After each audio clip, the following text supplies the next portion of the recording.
Coming up in tonight's newscast. South Korean President Moon Jae-in demands results from the Labor Ministry in the new year as people struggle to find jobs. Next year's government budget, he says, worth some $418 billion should help. The United States announces new sanctions on 3 North Korean officials for human rights abuses, including its second-in-command, Choi Ryong-hae. Is it pressure to bring the North back to talks or just rhetoric? And parts of South Korea are in for some major snow tonight, likely to snarl traffic at the very least. It could be dangerous, so the authorities are asking everyone to be careful. News Center begins now.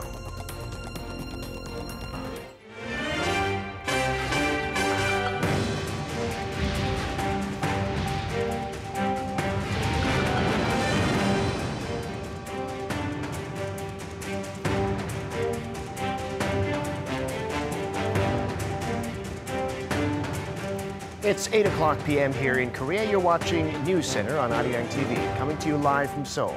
Thanks for joining us. I'm Devin Whiting. President Moon Jae-in is getting briefings starting today from government ministries on what they've achieved and what they plan to do in the new year. Today it was the Ministries of Labor and Education, and he told them that Korea needs results when it comes to jobs and reform in education, which are the keys, he said, to building an inclusive nation. Our Blue House correspondent Shin Se-min has our top story. President Moon Jae-in is being briefed one by government ministries, and first up were those in charge of labor and education.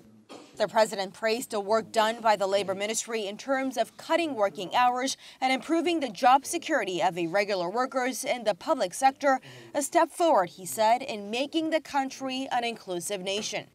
But he stopped there and pushed to point home the depressing jobs numbers.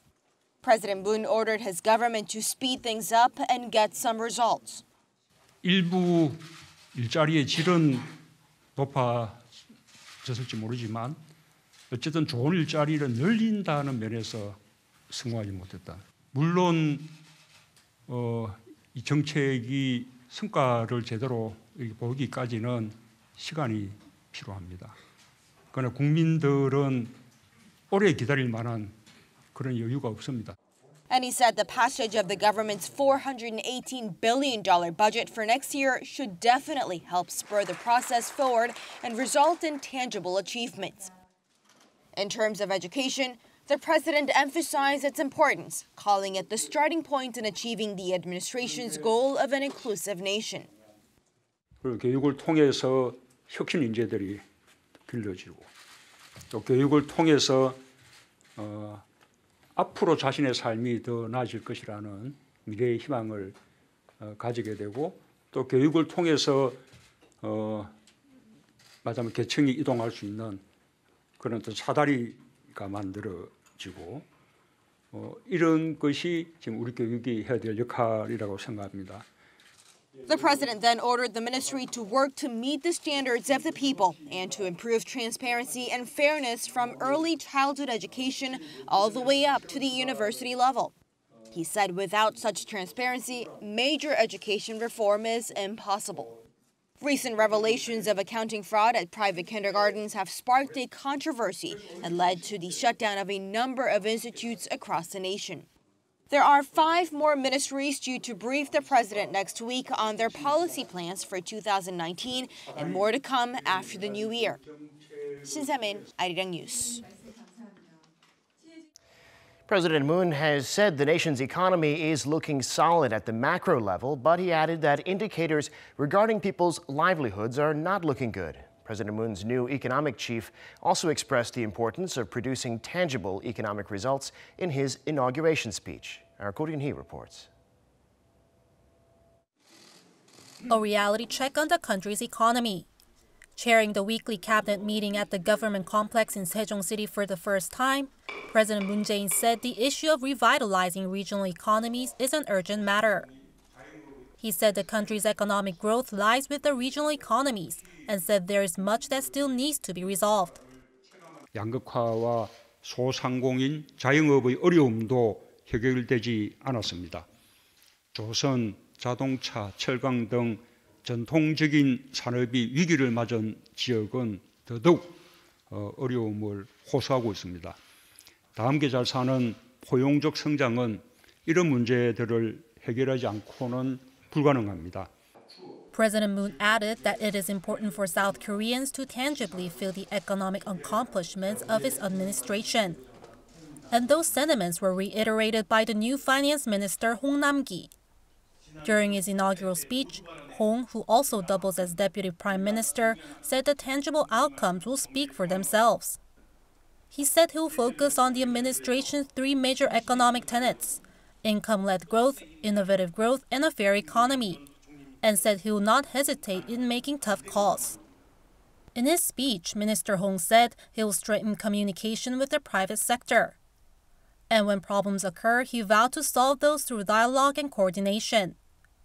When bold action is needed, he promised to not hesitate. Speaking to reporters afterwards, the top economic policymaker said he'll prepare a structural reform plan for the country's minimum wage by the first quarter of next year. And he said he'll frequently discuss urgent matters with economy-related ministers and meet with President Moon's Chief of Staff for Policy, Kim Soo-yeon, every week. 고르니, Arirang News. The operator of South Korea's stock markets decided on Monday to allow traders to resume buying and selling shares of Samsung BioLogics. The company had been banned for allegedly breaking accounting rules. But shares of Samsung BioLogics soared on Tuesday. Our Kim Hye-sung has more on the day's trade and why the company was let back on the market. Samsung BioLogics closed Tuesday at $349 a share, up 18% from its last close on November 14th. Trading in Samsung BioLogics was halted last month after the Financial Services Commission said the company had deliberately overstated the value of its affiliate Samsung Bioepis ahead of its IPO in 2016. On Monday, the Korea Exchange's Corporate Review Committee concluded not to delist Samsung BioLogics, saying the firm's financial stability and continuity outweighed concerns about a lack of management transparency. Another reason for the decision was to protect the interests of investors. In the worst-case scenario, Samsung BioLogics, which has a market cap of $19.5 billion and 80,000 small individual shareholders, could have been removed from the stock market or given a probation period before being allowed back onto the trading floor. As of yet, no company has been delisted from the KOSPI because of accounting problems. The KRX ruling Monday, which came out earlier than expected, removed market uncertainties. The market outlook for bio and the firm's drug pipelines are good, lifting up stock prices as it resumed trading. But several uncertainties, like its legal dispute with the financial authorities, remain as risks. Samsung BioLogics welcomed the Korea Exchange's ruling and said it would strengthen its internal control system and prove the legitimacy of its accounting methods. But the legal battle with Korea's financial watchdog is still ongoing. The Financial Services Commission has accused Samsung BioLogics of accounting fraud. Samsung BioLogics has denied any wrongdoing and has filed an administrative lawsuit against that. Korea's administrative court is set to hold the first questioning session on December 19th. Kim Hye-sung, Arirang News.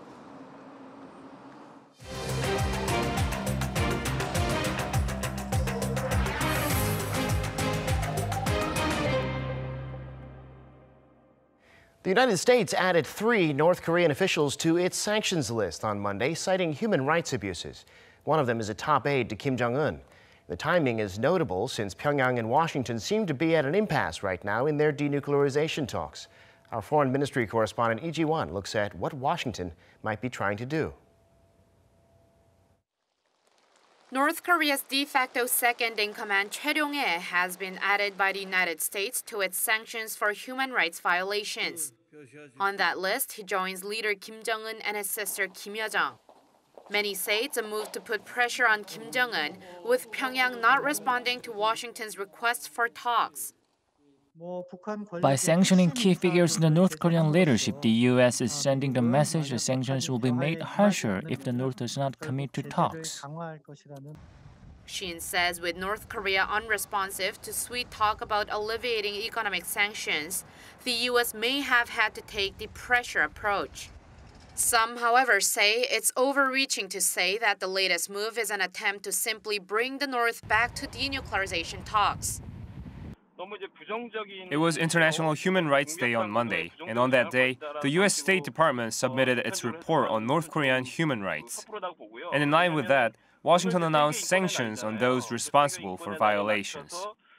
This might be seen as a little sensitive considering where the two sides are right now, but it's nothing new or special. In fact, 29 people, including the North Korean leader, have been sanctioned for human rights violations since 2016. Regardless of the intention, experts agree that the move is not likely to have a critical impact on the denuclearization talks. In response to U.S. sanctions or criticism on human rights issues, the North has always hit back and has not given in. More importantly, this is just rhetoric.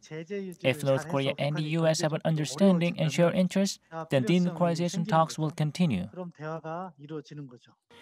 But the expert added, the problem is they don't.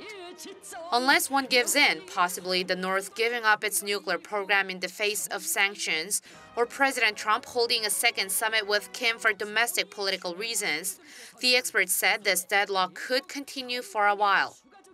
이지원, Arirang News. The Foreign Ministry in Seoul has released more details about its budget for 2019, which was passed last week. It includes a new fund dedicated to raising global awareness of the Korean women sexually enslaved by Japan during the Second World War. And more broadly, it'll address sexual violence around the world. Our Park Seo-joon has more. For the first time, South Korea's foreign ministry has set aside a separate budget to be spent on highlighting, on a global scale, the issue of wartime sexual slavery. The victims of this practice by Japan during World War II are commonly referred to as comfort women. In broader terms, the funding is to promote international cooperation on sexual violence in regions of conflict, but a foreign ministry official told reporters on Tuesday that it's also connected to the issue of the comfort women. The foreign ministry has set aside $440,000, which will be used to organize forums and seminars to discuss how to protect women in troubled parts of the world and to raise global awareness of the comfort women. According to the official, the government has also set up next year's budget to support the diplomatic and denuclearization-related activities surrounding the Korean Peninsula. And so $88,000 will be added to its fund for the peace process and the unification of the peninsula, bringing it to a total of some $796,000. The fund to support cooperation and exchange with ASEAN, South Asia, and Asia-Pacific countries will see a 48% hike to $2.1 million. Next year's plan also aims to effectively respond to accidents in other countries. For that, the ministry will spend $10.4 million, 6.4% more than last year, to protect Korean citizens staying overseas. South Korea will also spend 4.2% more next year on official development assistance for a total of $714 million to fulfill its responsibilities in the international community. But the budget for the protection of South Korea's territorial sovereignty, essentially for the protection of Dokdo Island, has been reduced by $265,000 to around $5.5 million. The budget for networking by diplomats will also be cut by 13.6% to around $6 million to make spending more transparent. In total, the ministry's budget for the year 2019 will see an overall increase of 3.7% to more than $2 billion. Park Seo-joon, Arirang News. South Korea and the United States are trying to finalize a deal on sharing the costs of stationing American troops on the Korean Peninsula. The existing 5-year deal expires just a few weeks from now, and President Trump wants Seoul to pay a lot more, and for new kinds of expenses too. Kang Hyung-woo has this report. South Korea and the United States are holding their 10th round of negotiations of the year over the Special Measures Agreement that is sharing defense costs for the stationing of some 28,500 American troops on the Korean Peninsula. From Tuesday to Thursday, the allies will try to reach a deal which should take effect starting next year. The current 5-year deal signed in early 2014 will expire at the end of December. One of the biggest bones of contention is how much each side will have to pay. Under the existing deal, Seoul contributed around $850 million in 2018 alone to have U.S. Forces Korea on its soil. But last week, the Wall Street Journal reported that President Trump wants Seoul to pay as much as double the current amount. After the 9th round of talks last month, Seoul's foreign ministry said the two sides made some progress in finalizing a deal, but they're still in the process of narrowing their differences in certain areas. Another issue is Washington's demand that Seoul pay for a new category of expenses called operational support, which is for American troops outside the peninsula. This operational support includes the deployment of aircraft carriers, long-range bombers, and nuclear submarines. But South Korea is standing firm that it will only contribute money to 3 areas, which are payroll, construction, and logistics, as it has in the past. Led by Ambassador Chang Won-sam, the South Korean delegation will seek to strike a deal with the U.S. negotiation team led by Acting Deputy Assistant Secretary Timothy Betts. Kang-woo, Arirang News. Meanwhile, on this Tuesday, South Korea and the U.S. also discussed the Status of Forces Agreement, or SOFA, which governs the legal treatment of U.S. forces here. The South Korean delegation was led by the Director General of the Foreign Ministry's North American Affairs Bureau, Kim Tae-jin, and the U.S. delegation led by Lieutenant General Kenneth Wilsbach, Deputy Commander of U.S. Forces Korea. For the first time, they met at City Hall in Pyeongtaek, south of Seoul, near the base where U.S. Forces Korea moved its headquarters earlier this year. The two sides discussed a range of issues, including the return of the U.S. garrison at Yongsan in central Seoul to South Korean control and getting U.S. personnel actively engaged in local communities. In other news, in the South Korean parliament, the main opposition party has a new leader, Na Kyung-won. Long a fixture in the party, she takes the helm as the first woman floor leader on the right. Kim Mo-kyun reports from the National Assembly. The main opposition Liberty Korea party elected its new floor leader on Tuesday. Four-term lawmaker Na Kyung-won took the position, winning over rival Kim Hak-yong in a sweeping victory. With the results, Na has now become the first female floor leader of the Conservative Party, replacing incumbent floor leader Kim Sung-tae. Her primary goal will be bringing the party together and ending its factional divide in order to regain public trust and pave the road for the next general elections in 2020. Tuesday's election has been widely viewed as an internal race between those considered to still have ties with former President Park Geun-hye, who was impeached in 2017 over a corruption scandal. Na has been viewed as having no factional ties to Park. Speaking to reporters after confirming her victory, Na said that the results reflect that the Liberty Korea party has chosen unity over division and vowed to revive the nation's economy. I believe that my fellow lawmakers have chosen consolidation over division. In past administrations, our party was able to bring forward the miracle of Korea's economy. I hope that we could bring another miraculous change and improve the livelihoods of the people. Together with two-term lawmaker Chung Yong-gi as the party's top policymaker, Na takes the post until December next year. With a new floor leader at the helm, anticipation is mounting on whether the main opposition party can overcome internal issues to press forward a solid agenda that can accelerate long-stalled parliamentary affairs. Kim Mo-kyun, Arirang News. Data suggest more newly married couples in Korea are holding off having children. Of those who married in the 5 years through 2017, the number without kids was higher than the period a year earlier. The data suggests the reason might be the cost. Kim Ji-yeon has the details. The number of newly married couples in Korea that are not bearing children is on the rise, especially those that are double-income households or with no residence under their name. Data released by Statistics Korea on Tuesday shows that in November 2017, 37.5% of 1.1 million couples that registered for marriage certificates between 2012 and 2017 have responded that they're not raising children. That's a 1.2 percentage points increase compared to the previous year.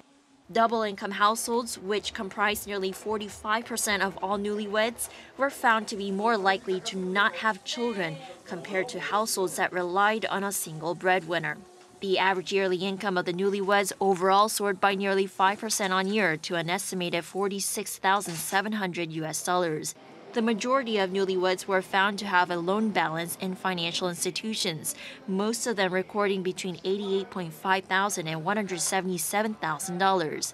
Data also showed those that did not own a residence were more likely to not have children than newlyweds who already owned a home. The proportion of newlyweds that owned a residence, mostly apartments, increased slightly from the previous year to 43.6% in 2017. Kim Ji-yeon, Arirang News.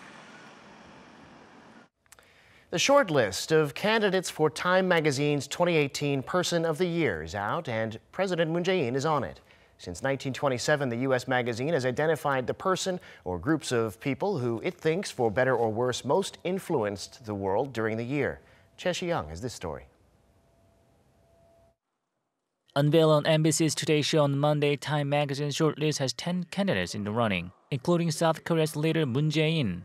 The magazine cited President Moon's role in hosting the North Korean leader's sister at the Pyeongtaek Winter Olympics and the 3 historic inter-Korean summits held in 2018. It added President Moon was the key player that helped set up the landmark meeting in Singapore between Kim Jong-un and President Trump back in June. For 3 consecutive years since 2016, President Trump made Time's list.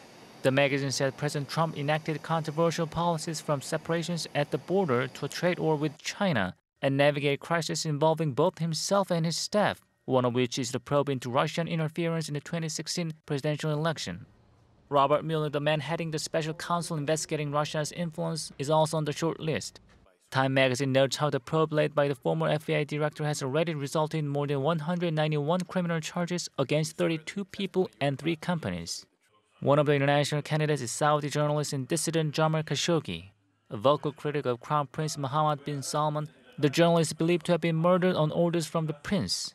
His death at the Saudi consulate in Istanbul prompted international outcry and criticism toward the Saudi regime. Choi Si-young, Arirang News. The Korea Tourism Awards recognize those who've played a major role in getting people to visit the country from overseas. Of the winners this year, one is an actor and another is a famous rocky island. Won Jung-hwan reports. Actor Park Seo-joon has been recognized for his role in promoting Korea to the world. According to the Ministry of Culture and the Korea Tourism Organization, he was named the winner of the Achievement Award for promoting Korea abroad at this year's Tourism Awards ceremony on Tuesday. The 29-year-old actor made his entertainment debut in 2011 by appearing in a music video, and then gained popularity through a series of television dramas, including this year's romantic comedy drama, What's Wrong with Secretary Kim. That drama was a major hit in South Korea, and Park received positive reviews for his performance, being dubbed the master of romantic comedy by various Korean press outlets. Along with Park, 9 other tourist attractions or travel programs were named as outstanding tourist attractions. For their natural beauty, Ulleung-do and Dokdo Islands, Korea's easternmost territory, grabbed the top spot for their natural and picturesque landscape. And as a cultural resource, the demilitarized zone in Gosong, Gangwon-do Province, a historic site where the Mount Kumgangsan tours were operated from, grabbed this year's grand prize. Although the DMZ Museum in Gosong was established in memory of a painful past, today it embraces the latest efforts to transfer the DMZ from a place of political scars to a symbol of peace on the Korean peninsula. Won Jung-hwan, Arirang News. Heavy snow advisories across the country were lifted earlier this evening, but regions outside the capital, Seoul, still need to watch out for slippery roads and sidewalks. Today, areas in the eastern part of the country, including parts of Gangwon-do and Gyeongsang-buk-do provinces, got 6 to 10 centimeters of snow, making for dangerous driving and causing numerous car accidents. The weather agency is no longer calling for heavy snow, but in many areas, some snow will keep falling for an hour or 2 more.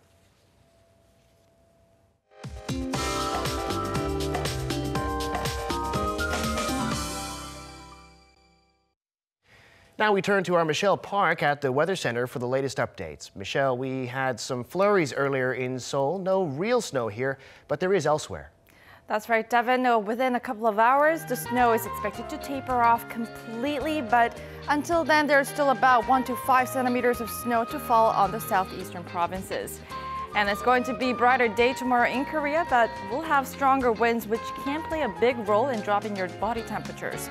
And Beijing will be similar to Seoul temperature-wise, while Tokyo is expecting a warmer day, but with rain. Keep in mind that we'll have freezing cold start to our day though, with Seoul starting off to -6 degrees Celsius, Daegu and Gyeongju beginning the day with -2 degrees. And further down south, Busan and Jeju are still staying mild at 2 and 7 degrees respectively. And daytime highs will range between 2 and 8 degrees Celsius, which is about 3 to 4 degrees lower than the seasonal norms, and Seoul will be marking 2 degrees. For the time being, below normal temperatures are expected, and more nationwide precipitation will return this week. I'll leave you with the weather conditions around the world.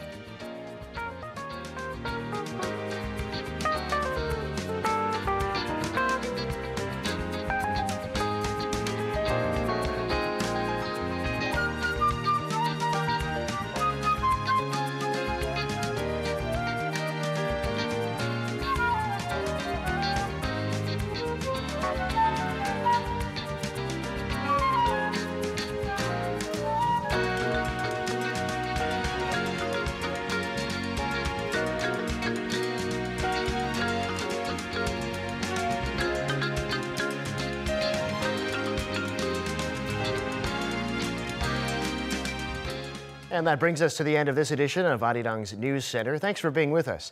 More live news coming your way Wednesday morning, Korea time. Bye for now.